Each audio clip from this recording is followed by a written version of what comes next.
Trading உலகத்திலேயே ரொம்பவே தீவிரமான அதே சமயம் ரொம்பவும் கவர்ச்சிகரமான ஒரு வழிமுறைனா அது ஸ்கேல்பிங் தான். மின்னல் வேகத்துல முடிவெடுத்து சின்ன சின்ன விலை மாற்றங்கள்ல இருந்து லாபம் பாக்குற இந்த டெக்னிக்கோட முழு விவரங்களும் தான் நாம இன்னைக்கு பார்க்க போறோம். இதுதாங்க எல்லார மனசுலயும் இருக்கிற அந்த $1,000,000 கேள்வி. ஒரு நிமிஷத்துக்குள்ள நடக்கிற அந்த சின்ன ஏற்ற இறக்கத்தை வச்சு உண்மையிலே பணம் சம்பாதிக்க முடியுமா? வாங்க இதுக்கு பதில் என்னன்னு பார்க்கலாம். ஸ்கேல்பிங்கோட முக்கிய கவர்ச்சியே இதுதாங்க. ஏதோ ஒரே நாள்ல ஜாக்பாட் அடிக்கிறத விட சின்ன சின்னதா நிறைய வெற்றிகளை சேர்த்து அத ஒரு பெரிய லாபமா மாத்துறது. இந்த வாக்குறுதி எந்தளவுக்கு உண்மை அதுதான் நாம இப்ப பார்க்க போறோம். சரி, வாங்க விஷயத்துக்குள்ள போலாம். முதல்ல ட்ரேடர்ஸ் ஸ்கேல்பிங் பக்கம் இழுக்கிற அந்த அதிக வாய்ப்புகள் நிறைஞ்ச உலகத்தை பத்தி பார்ப்போம். இந்த நம்பரை பாருங்க. நூத்துக்கணக்குல ஒரு சக்சஸ்ஃபுல் ஸ்கேல்பர் ஒரே நாள்ல நூத்துக்கணக்கான ட்ரேட் பண்ணுவாங்க. அவங்களோட இலக்கு என்னன்னா ஒவ்வொரு ட்ரேட்லயும் சின்னதா லாபம் எடுத்து அந்த எண்ணிக்கை மூலமா அன்னைக்கு டார்கெட்டை முடிக்கிறது தான். இது ஒரு மேரத்தான் மாதிரி இல்ல, இது திரும்ப திரும்ப ஓடுற ஒரு 100 மீட்டர் ஸ்பிரிண்ட் மாதிரி. ஓகே, ஸ்கேல்பிங்கோட அந்த அட்ராக்டிவான பக்கத்தை பார்த்துட்டோம். இப்போ அதோட இன்னொரு பக்கம், அதாவது இந்த ட்ரேடிங் ஸ்டைல்ல இருக்கிற பிரச்சனைகள், ரிஸ்க, இதையெல்லாம் பத்தி பேச வேண்டிய நேரம் வந்தாச்சு. சிம்பிளா சொல்லணும்னா மார்க்கெட்ல ஒரு அசெட்டோட விலை கொஞ்சமா ஒரு சில பாயிண்ட்ஸ் இல்ல பைசாக்கள் நகரும்போது அந்த சின்ன மூவ்மெண்ட்டை பயன்படுத்தி உடனே வாங்கி விக்கிறது இல்ல வித்து வாங்கறது தான் ஸ்கேல்பிங். நீங்க ஒரு ட்ரேட்ல மணிக்கணக்கிலையோ நாள் கணக்கிலையோ இருக்க மாட்டீங்க. ஜஸ்ட் சில செகண்ட்ஸ்ல இருந்து சில நிமிஷம் வரைக்கும் தான். இந்த கம்பேரிசன் எல்லாத்தையும் ரொம்ப தெளிவா காட்டுது பாருங்க. ஒரு பக்கம் பாத்தீங்கன்னா வேகமா லாபம் தொடர்ந்து வாய்ப்புன்னு சூப்பரான வாக்குறுதிகள் இருக்கு. ஆனா இன்னொரு பக்கம் நிஜம் என்னன்னா பயங்கரமான மன அழுத்தம். ஒரு செகண்ட் கூட கவனம் சிதறாம பாத்துக்கணும். அடிக்கடி ட்ரேட் பண்றதால கமிஷன் செலவு அதிகமாகும். அது போக மார்க்கெட் திடீர்னு மேலேயும் கீழேயும் போற ரிஸ்க்கும் ரொம்ப அதிகம். சக்சஸ்ஃபுல்லா ஸ்கேல்பிங் பண்ணணும்னா நமக்கு சில பவர்ஃபுல்லான டூல்ஸ் தேவை. இதெல்லாம் ஏதோ மேஜிக் ஃபார்ம்லா கிடையாது, ஆனா மார்க்கெட்டோட ஃப்ளோவை புரிஞ்சுக்க உதவுற டெக்னிக்கல் இண்டிகேட்டர்ஸ். இப்போ நீங்க பாக்குறது தான் ஸ்கேல்பர்ஸோட முக்கியமான சில கருவிகள்.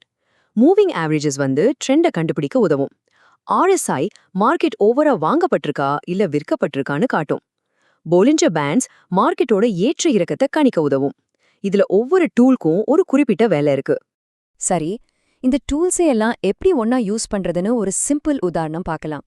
இப்ப பாருங்க, RSI 30க்கு கீழே போகுதா, அதுக்கு பேரு ஓவர் சோல்ட், அதாவது ரொம்ப அதிகமா வித்துட்டாங்கன்னு அர்த்தம். அதே நேரத்துல விலை மூவிங் ஆவரேஜ்க்கு மேல இருந்தா அது வாங்குறதுக்கு ஒரு நல்ல சிக்னல். இதுக்கு அப்படியே ஆப்போசிட்டா RSI 70க்கு மேல போகுதா, அது ஓவர்பாட், அதாவது ரொம்ப அதிகமா வாங்கிட்டாங்க, அப்போ விக்கிறதுக்கான ஒரு சான்ஸ் உருவாகுது. இதுல ரொம்ப ரொம்ப முக்கியமானது என்னன்னா சின்ன லாபம் கிடைச்சதும் வெளியே வந்துடணும். நஷ்டத்தை தவிர்க்க ஒரு டைட்டான ஸ்டாப் லாஸ் வச்சுக்கணும். ப்ரொஃபஷனல் ஸ்கேல்பிங்னா சும்மா இண்டிகேட்டர்ஸை பார்க்கறது மட்டும் இல்லைங்க, அதுக்கு மேல மார்க்கெட்டோட ஆழமான இயக்கத்தை புரிஞ்சுக்கிறது ரொம்ப அவசியம். இங்கதான் உண்மையான ஆழமான அனாலிசிஸ் வருது. ஆர்டர் ஃப்ளோனா என்னன்னா மார்க்கெட்ல உண்மையிலே எவ்வளோ வாங்குறதுக்கும் விற்கிறதுக்குமான ஆர்டர்ஸ் இருக்குன்னு பார்க்கறது. டெப்த் ஆஃப் மார்க்கெட், அதாவது DOM மாதிரி டூல்ஸை யூஸ் பண்ணி பெரிய பெரிய இன்ஸ்டிடியூஷன்ஸ் எங்க வாங்குறாங்க எங்க விற்கிறாங்கன்னு கெஸ் பண்ணி அவங்க கூடவே டிராவல் பண்ண முயற்சி பண்றது தான் இது. இது இண்டிகேட்டர்ஸை விட ஒரு ஸ்டெப் மேல போன டெக்னிக். இப்போ நாம ரொம்ப ரொம்ப முக்கியமான ஒரு பகுதிக்கு வந்திருக்கோம். டெக்னிக்கல் ஸ்ட்ராட்டஜிஸை விட ஒரு ட்ரேடரோட வெற்றிக்கு ரொம்ப அவசியமான ஒன்னு அது அவரோட சைக்காலஜி தான். இந்த ஸ்டாட்டிஸ்டிக்ஸை பார்க்க கொஞ்சம் ஷாக்கிங்கா இருக்கலாம், ஆனா இதுதான் நிஜம். நிறைய ட்ரேடர்ஸ் கிட்ட நல்ல ஸ்ட்ராட்டஜி இருந்தா கூட பயம், பேராசை மாதிரி உணர்ச்சிகளால தப்பான முடிவெடுத்து தோத்து போயிடுறாங்க.